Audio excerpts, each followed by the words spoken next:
Hi friends, welcome to మన ఇంటి రుచులు. నేను మీకు ఈరోజు చింతకాయ ఆవకాయ చూపిస్తున్నాను. మీరు ఫస్ట్ టైం కనుక నా ఛానల్ చూస్తున్నట్టయితే సబ్స్క్రైబ్ చేసుకుని పక్కనే ఉన్న బెల్ ఐకాన్ను క్లిక్ చేసి ఆల్ అనే ఆప్షన్లో పెట్టుకోండి.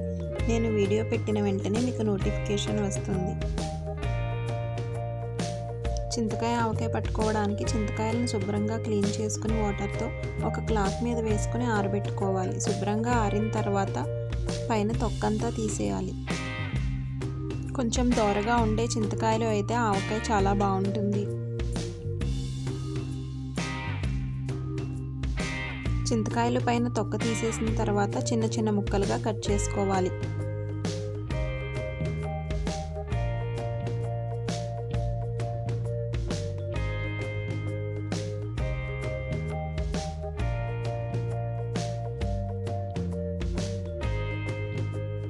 నేను 2 కేజీల చింతకాయలతో ఆవకాయ పడుతున్నాను. 2 కేజీల చింతకాయలకి 5 టేబుల్ స్పూన్ల మెంతులు, 1/2 కప్పు జీలకర్ర వేసుకుని ఒకసారి బాగా వేపించుకోవాలి.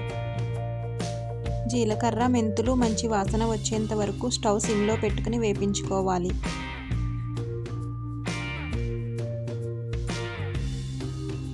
జీలకర్ర మెంతులు వేగిన తర్వాత స్టవ్ ఆఫ్ చేసుకుని చల్లారి పెట్టుకోవాలి.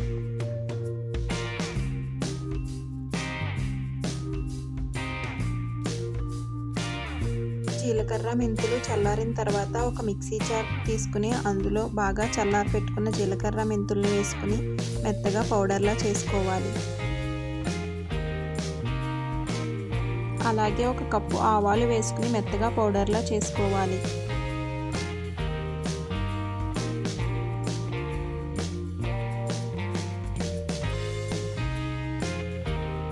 ఒక కప్పు వెల్లుల్లిపాయ రేకలను కూడా వేసుకుని గ్రైండ్ చేసుకోవాలి. వెల్లుల్లిపాయ రేకలను మరీ మెత్తగా కాకుండా కొంచెం గ్రైండ్ చేసుకుంటే సరిపోతుంది.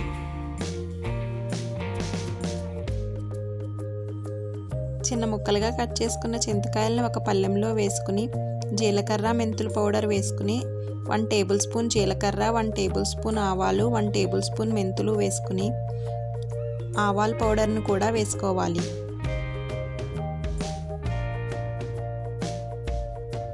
ఒక కప్పు కారం, 1 టేబుల్ స్పూన్ పసుపు, రుచికి సరిపడా సాల్ట్ కూడా వేసుకోవాలి.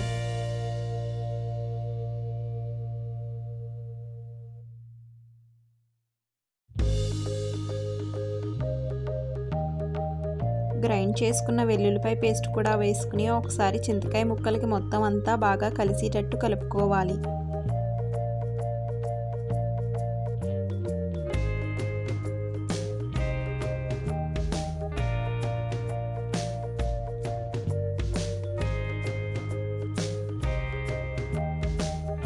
కొద్ది కొద్దిగా ఆయిల్ వేసుకుని మొత్తం అంతా కలిసేటట్టు కలుపుకోవాలి.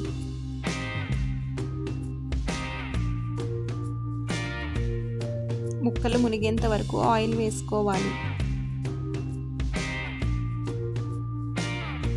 ఈ చింతకాయ ఆవకాయ రుచి చాలా బాగుంటుంది. మీరు కూడా తప్పకుండా ట్రై చేయండి. వీడియోని లైక్ చేయండి, షేర్ చేయండి. ఫస్ట్ టైం చూస్తున్నట్టయితే సబ్స్క్రైబ్ చేసుకుని పక్కనే ఉన్న బెల్ ఐకాన్ను క్లిక్ చేసి ఆల్ అనే ఆప్షన్లో పెట్టుకోండి. నేను వీడియో పెట్టిన వెంటనే మీకు నోటిఫికేషన్ వస్తుంది.